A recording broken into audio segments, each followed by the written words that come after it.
اعوذ باللہ من الشیطان الرجیم، بسم اللہ الرحمن الرحیم۔ اسلامک تھیم چینل کے سامعین، میری طرف سے السلام علیکم ورحمۃ اللہ وبرکاتہ۔ اور جس نے اس چینل کو سبسکرائب نہیں کیا تو پلیز اس کو سبسکرائب کریں تاکہ ہر نئی آنے والی ویڈیو کا نوٹیفیکیشن بآسانی آپ تک پہنچ جائے۔ آج بہت اچھا سا واقعہ میں آپ کے لیے لائی ہوں، چلیں اب واقعے کی طرف چلتے ہیں۔ شیخ شہباز شاہین ریحان آج پھر سے گھر دیر سے آیا تھا۔ امی پریشان تھی، اسے دیکھتے ہی پوچھنے لگی، کیوں دیر ہوئی؟ اس نے تھکے ہوئے لہجے میں بتایا، کام زیادہ تھا اس لیے دیر ہو گئی۔ امی مطمئن ہو کر سو گئیں، جبکہ اس کی بیوی کھانا گرم کرنے لگی۔ بچے سو چکے تھے۔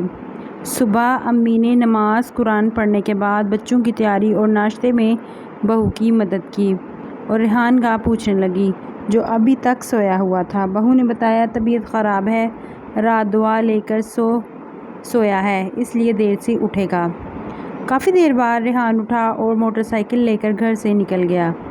امی کو پتہ چلا کہ ناشتے کے بغیر گیا ہے تو پریشان ہو گئیں، تاہم بہو نے بتایا تھوڑی دیر کے لیے گیا ہے، ابھی آ جائے گا، اور واقعی آدھے گھنٹے میں بعد ریحان واپس آ گیا۔ امی کو ریحان میں بڑی تبدیلیاں نظر آ رہی تھیں۔ یہ وہی ریحان تھا جو نماز کا بڑا پابند تھا، وہ اب پہلے جیسا ریحان نہ تھا۔ اس کے پریشانی کے آثار ہر وقت نظر آنے لگے تھے۔ کہاں تو ریحان بات بات پر قہقہے لگایا کرتا تھا اور کبھی فروٹ کبھی کیک لے کر گھر آتا، اور کہاں اب خالی پریشان چہرہ لیے گھر تاخیر سے آنے لگا تھا۔ امی نے کئی بار پوچھا کہ مگر ہر بار ٹال جاتا، کام کی زیادتی کا بہانہ بنا کر انہیں اطمینان لانے کی کوشش کرتا، مگر امی کا دل کہتا کہ کوئی بات تو ضرور ہے۔ ایک رات ریحان گھر نہ آیا تو سبھی پریشان ہو گئے۔ ساری رات ریحان کی بیوی اور ماں نے پریشانی میں گزاری، فون کرتے تو موبائل آف ملتا۔ صبح ہوئی تو امی نے دوسرے بیٹے دانیال کو بلایا اور ریحان کی بات پوچھا۔ دانیال نے جو کچھ بتایا سن کر تو امی کے اپنے پاؤں سے زمین نکلتی محسوس ہوئی۔ ریحان نے 18 ماہ سے دکان کا کرایہ نہیں دیا تھا اور مالک دکان نے 2 لاکھ ایڈوانس پیسوں میں سے کرایہ کاٹ کر اسے فارغ کر دیا تھا۔ سوچنے والی بات یہ تھی کہ ریحان 18 ماہ سے کیا کر رہا تھا جو کرایہ تک ادا نہ کر سکا۔ امی اور بھابھی کی پریشانی دیکھ کر دانیال ریحان کی تلاش میں نکلا اور دوپہر کو اسے ساتھ لے کر گھر آ گیا۔ ریحان کا چہرہ اترا ہوا اور نظریں جھکی ہوئی تھیں۔ دانیال نے جو کچھ بتایا تھا وہ سب گھر والوں کے لیے ناقابل یقین تھا۔ ریحان جوا کھیلتا تھا اور ایک بڑی رقم جوئے میں ہارنے کی وجہ سے کرایہ ادا نہیں کر سکا تھا اور اب بے روزگار بیٹھا تھا۔ اچانک آفتاب پڑنے سے سبھی پریشان تھے کہ دروازے پر دستک ہوئی۔ دانیال نے دروازہ کھولا۔ ایک آدمی ریحان سے اپنا 80,000 کا قرض لینے آیا تھا۔ دانیال نے کہا ریحان گھر پر نہیں ہے۔ دوبارہ آنے کا کہہ کر اسے چلتا کرنے کی کوشش کی، مگر وہ جانے کو تیار نہیں تھا۔ وہ جی ریحان کی اب دکان بھی نہیں رہی، مالک نے واپس لے لی، وہ ہمارا قرضہ کیسے ادا کرے گا؟ مجھے اپنے پیسے چاہیے۔ اچھا شام کو آنا، پھر بات کریں گے۔ دانیال نے نرمی سے کہا۔ وہ چلا گیا، ورنہ تو گلی میں شور شرابے کا خدشہ پیدا ہونے کا امکان صاف نظر آ رہا تھا۔ ابھی تھوڑی دیر ہی گزری تھی کہ ایک اور آدمی نے دستک دی۔ ریحان چارپائی پر پریشان لیٹا تھا۔ بیوی نے دروازہ کھول کر پوچھا۔ آنے والے نے کہا، ریحان صاحب کو کہہ دینا سلیم آیا تھا جس سے انہوں نے 50,000 کی فریج لی تھی، فوراً پیسے دیں، مجھے اشد ضرورت ہے۔ جی بھائی بتا دوں گی، کہہ کر بیوی نے دروازہ بند کر دیا۔ امی پریشان تھیں اور ریحان کو یہ بری لت کیسے اور کب پڑی۔ اچھا خاصا پڑھا لکھا لڑکا تھا، BCom کر کے فیکٹری میں کام کر رہا تھا، کاروبار کا شوق چڑھایا اور نوکری چھوڑ کر موبائل خرید و فروخت کی دکان ڈال لی۔ اب 2 بچے تھے، بیوی تھی، گھر کے اخراجات تھے اور بے روزگار، قرضوں تلے دبا بیٹھا تھا۔ دانیال نے بتایا، کئی ماہ سے یہ سلسلہ جاری ہے، میچوں پر شرطیں لگاتا تھا۔ ایک دفعہ رات کے وقت مجھے پتہ چلا، جب شرط ہارنے پر اسے 1 لاکھ کے عوض لوگ مرنے مارنے پر اتر آئے تھے، تو میں نے بدنامی کے ڈر سے کسی سے ادھار لے کر اسے بچایا تھا اور سمجھایا تھا کہ یہ کام نہ کرے، مگر لگتا ہے اس نے یہ کام نہیں چھوڑا۔ نتیجہ آپ کے سامنے ہے۔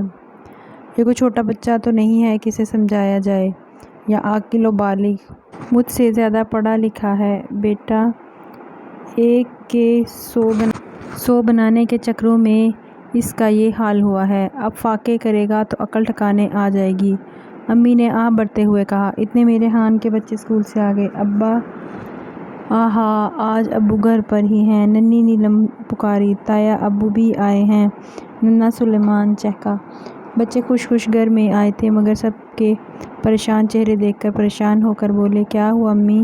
کیا ہوا دادو؟ کچھ بھی تو نہیں، امی نے آنسو پوچھتے ہوئے کہا۔ امی کے 2 بیٹے اور 1 بیٹی تھی، سب اپنے اپنے گھر بار والے تھے۔ میاں کا چند سال پہلے انتقال ہوا تھا۔ امی کبھی ریحان کے پاس کبھی دانیال کے پاس رہتی۔ دونوں کے گھر ایک ہی محلے میں تھے۔ دونوں کے بچے اپنی دادی سے بہت پیار کرتے تھے۔ انہوں نے کبھی انہیں پریشان اور اداس نہیں دیکھا تھا۔ انہیں روتے دیکھ کر وہ بھی پریشان ہو گئے۔ امی، ریحان والی دکان اس کے دوست آفتاب نے لے لی ہے۔ دانیال نے دوسرے دن آ کر امی کو بتایا تو پریشانی میں مزید اضافہ ہوا۔ ریحان کی دکان کارنر پر ایسی جگہ واقع تھی جہاں آمد و رفت زیادہ ہونے کی وجہ سے رش کافی رہتا تھا۔ اس طرح اس کی دکان خوب چلی ہوئی تھی اور جو اس کی بے وقوفی کی وجہ سے ہاتھ سے جاتی رہی تھی۔ ریحان نے امی کو بتایا اور سب سے پہلے آفتاب نے ہی اسے مائل کیا تھا کہ میچوں پر شرط لگاتے ہیں۔ جیتنے کی صورت میں لاکھوں کمائیں گے اور لاکھوں کمائے بھی، مگر ہوس اتنی بڑی کہ ہر وقت اس کے بارے میں سوچتا رہتا، یہاں تک کہ قرض لے کر جوا کھیلا مگر جوا کسی کا نہ ہوا۔ اس مشغلے نے اس کی خوب بدنامی کرائی اور اسے پیسے کا محتاج کر دیا۔ آج جوا کھیلنے کی ترغیب دینے والا اس کی دکان پر براجمان تھا اور ایک بے روزگار انسان جس کی سمجھ میں کچھ نہیں آتا کیا کرے۔ امی جو سب اپنے فرائض سبکدوش ہونے کے بعد سکھ چین کی زندگی بسر کرنے کا سوچ رہی تھی، بے حد پریشان تھی۔ ان کی راتوں کی نیند اڑ گئی تھی۔ چھوٹے بچے کیسے کھائیں پیئیں گے، کیسے پڑھیں گے؟ کاش برے کام کرنے سے پہلے انسان اس کے برے نتائج پر غور کرے، مگر آنکھوں پر جب ہوس و ہرس کی چربی چڑھ جاتی ہے تو کوئی رشتہ دکھائی نہیں دیتا۔ بیچاری امی ریحان کے غم میں گھلی جا رہی تھی اور ریحان نے سبزی کی ریہڑی لگا لی۔ دانیال نے امی کو بتایا کہ انہیں بے حد دکھ ہوا مگر سکون کا سانس بھی آیا۔ اس میں حق حلال کی روزی بچوں کو کھلانے کا جذبہ تو پیدا ہوا۔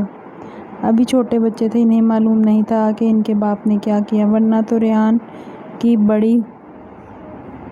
بڑی گیموں کی دھوم پوری مارکیٹ میں تھی، جو اس کے بھائی بہن اور امی کے لیے باعث شرم تھی۔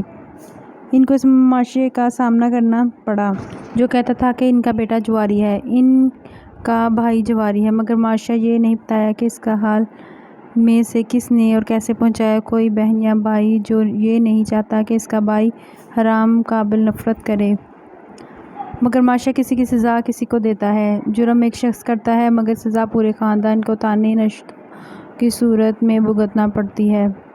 اس کے بچوں کو بھی یہ سزا مل سکتی ہے۔ اسی ایک بات نے ریحان کو ریہڑی لگانے پر مجبور کیا تھا اور محنت میں کوئی یار نہیں۔ آج حالات مشکل ہیں تو کل اچھے بھی آئیں گے، امی نے سوچا اور نماز پڑھنے کی تیاری کرنے لگی۔ آج انہوں نے اپنے رب کا شکر ادا کرنا تھا جس نے ان کے بیٹے کو جوئے کی دلدل سے باہر کیا تھا اور ہدایت کا راستہ دکھایا تھا، اور ہمیں بھی ہمیشہ سیدھے راستے کا انتخاب کرنا چاہیے۔ برے راستے میں بدنامی بھی ہے اور ندامت بھی ہے اور انسان کی بچی کچی عزت بھی جاتی رہتی ہے۔ اللہ ہم سب کو